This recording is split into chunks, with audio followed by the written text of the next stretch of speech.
Navoiy shahrida 61 mingdan ortiq oila bor. Har bir oila ijtimoiy kelib chiqishi sabab o'z turmush tarziga ega.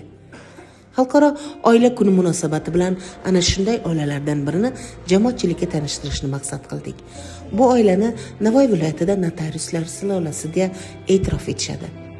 Navoiy shahrining aholi gavjum maskanida faoliyat olib boruvchi notarius Gulruh Mamalatipova. Gulruh uchun notariuslik ota kasb.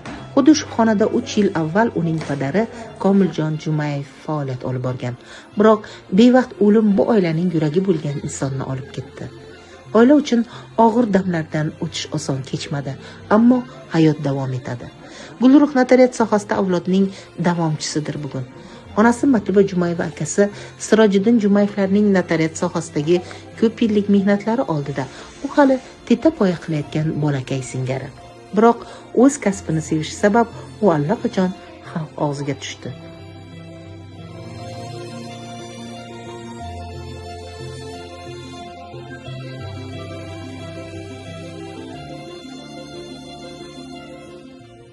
Odamlar uyalsa, juda ham xursand bo'laman. Xuddiki o'zim kvartira sotib olgandek, ko'chmas mulk sotib olgandek xursand bo'laman. Chunki ularning yuzidagi tabassum meni ham quvontiradi.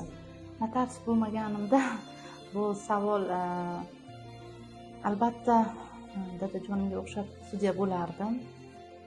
Hali ham kechmas, harakat qilaman. Fiqhiy organda ishlaganman. Fiqhiy organdan keyin notariat sohasini tanladim. Bolalarim juda ham yosh edi unda. Farzandlarimga kelajakda ishlasin deb niyat qilgan ekanlar. Mana Alloh nasib qildi. O'shini idoralarida, o'shini o'sha joylarida ishlash menga nasib qilgan ekan. Menimcha menga havas kelsa kerak. Shunaqa insonlarning farzandi ekanligimdan bundan juda ham xursandman. Ertalab uydan shoshib ishxonaga kelasiz. Fuqarolar, bu yerdagi muhit, men bu idoramda 3 ta qizim bor. Uchalasi ham bularni oilamdek ko'raman. Biz idoraga kelgan fuqarolar hammasi idorangiz fayzli, qizlaringiz o'zingizga o'xshagan ko'ngli ochiq qizlar. Biz kelsak yana qaytib kelamiz, uyimiz keladi deyishadi.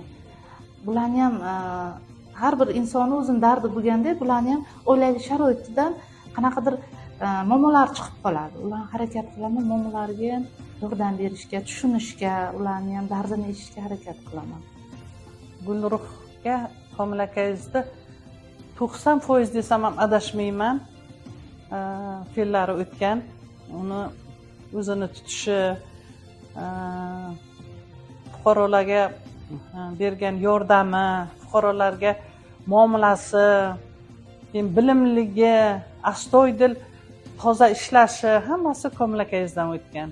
Gulruh to'g'risini aytish kerak, o'zi izlanuvchan, o'zini ustida ishlaydigan, eng yaxshi ko'rgan fazilatim, uni fazilati haligi xalqqa qo'ldan kelgancha yordam qiladi. Shoshmay kitoblarni ochib o'qiydi, harakat qiladi xato qilmaslikka, adashmaslikka. Oilada 4 ta farzandim bor. Birinchi farzandim Jumayev Sirojiddin, hozirgi vaqtda Qiziltepa tumanida xususiy notarius bo'lib ishlaydi. Ikkinchi qizim Mamalatipova Gulruhjonam Navoiy shahrida xususiy amaliyot bilan shug'ullanuvchi notarius bo'lib ishlaydi. Qolgan farzandlarim ham yurist. Gulhayojon hozir Toshkentda oliy maktabda o'qiyapti kuyovim bilan. Umuman hammamiz oilada faqat yuristlar bo'lganligimiz uchunmi, ko'pincha dasturxon atrofida ham faqat mana shu yuridik sohada gaplashganimiz uchunmi, bolalarim shu sohani tanlagan hammasi. Allohga shukr. Men o'zim ishlaganimga ham 44 yil bo'ldi. 44 yildan buyon mana shu sohada, yuridik sohada ishlab kelyapman. Advokat bo'lib ishladim, korxonada sudya lavozimida ishladim. Notarial idorada 20 yil ishladim. Hozirgi vaqtda ham advokat bo'lib ishlab kelyapman. Shu maqsadimiz xalqqa xizmat qilish, ularni huquqiy ongini oshirish. Bolalarim ham shu sohada. Allohga shukr, 4 ta farzandimdan ming roziman. Bu oila jamoatchilik uchun ibrat namunasi. Jumayevlarning har bir oila a'zosi ilm olish uchun doimo izlanishda. Xonadonning yagona o'g'li Siroj Jumayev ham 16 yildirki notariat sohasida faoliyat olib boradi. Kezi kelganda u Gulruhga ota o'rniga otalik, ustozlik ham qiladi. Bilimi va maslahatini ayamaydi.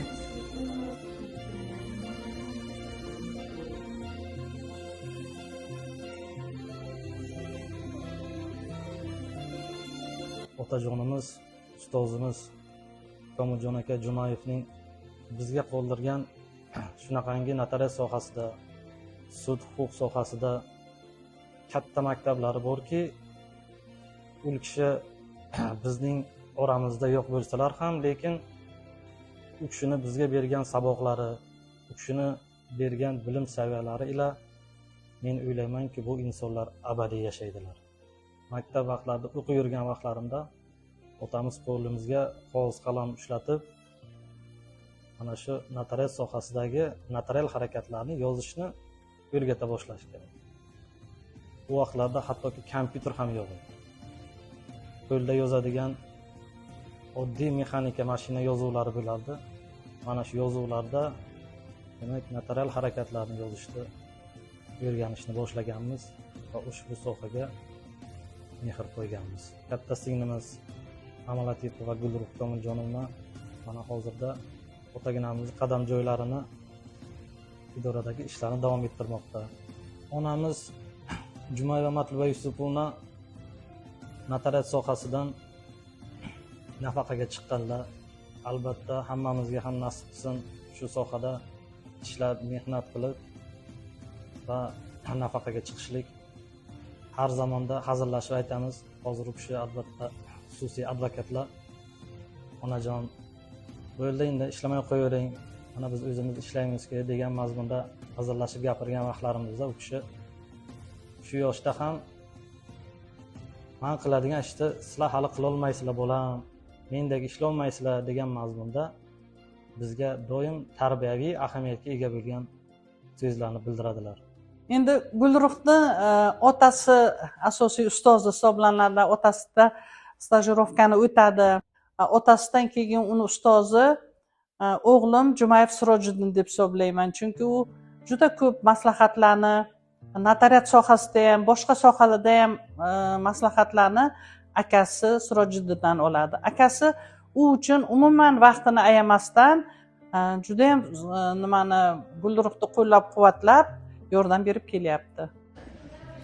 Anglaganimiz bu sulola hatto notariat xodimlari uchun ham o'z oilasidek bo'lib qolgan. Yoshligidan uzoq yillar davomida Jumayevlarga notarius yordamchisi sifatida mehnat qilgan xodimning fikrlari shunday. 99-yildan boshlab tosh kunga qadar men shu Jumayevalar sulolasi bilan birgaman, shu avlod bilan birgaman. O'zimni xuddi yaqin qarindoshlarimday bo'lib ketganlar. Matlubadan, Ko'mlakadan faqat notarius sohasida emas, hayotda ham juda ham ko'p narsalarni o'rgandim. Matluba bilan Ko'mlaka farzandlarini shunaqa yaxshi tarbiyalaganlar. Men ularda ishlagan vaqtim, hozir qizlari bilan ishlayapman. Mamalatifa Gulruh Komiljonova bilan ular hali maktabga o'quvchisi edilar. Maktabga borardilar. Oradan shuncha yillar o'tib, Ko'mlaka vafotlaridan keyin mana qizlarim bilan ishlayapman. Ko'mlakada bor ko'p, juda ham ko'p xislatlarni, juda ham ko'p bilim, shuni xalq bilan o'zlarini tutishlarini Gulruhda har kuni ko'raman. Shunaqa yaxshi tarbiya qilganlar, hamma farzandlar hayotda o'zini o'rnini topgan. Xuddi otalar, onalarni ketidan boryapti, bular ham hurmat, izzatga loyiq bo'lib, har kuni xalqqa duosidalar. Mana shu binolarga qurib, Ko'mlaka o'zlari boshidan oxirigacha mana shu binolarni chiroyli qilib zavjga qoldirganlar. Lekin har bir kelgan fuqarolar har kun deyarli Ko'mlakani eslaydilar, duo qiladilar. Biror kun yo'q u kishi haqida mana shu binoda gapirilmagani, u kishi haqida yaxshi fikrlar bildirilmagani.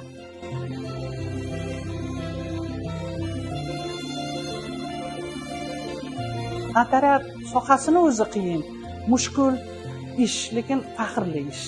Faxrli. Chunki har bir inson albatta boshqa sohalarga bormasligi mumkin, sudga bormasligi mumkin, boshqa sohaga bormasligi mumkin, lekin notariatga albatta keladi maslahat so'rab.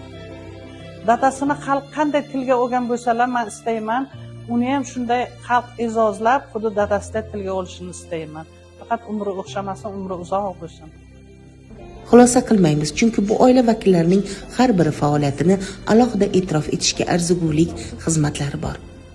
Istagimiz shunday ziyoli huquqshunoslar oilasi ko'payaversin.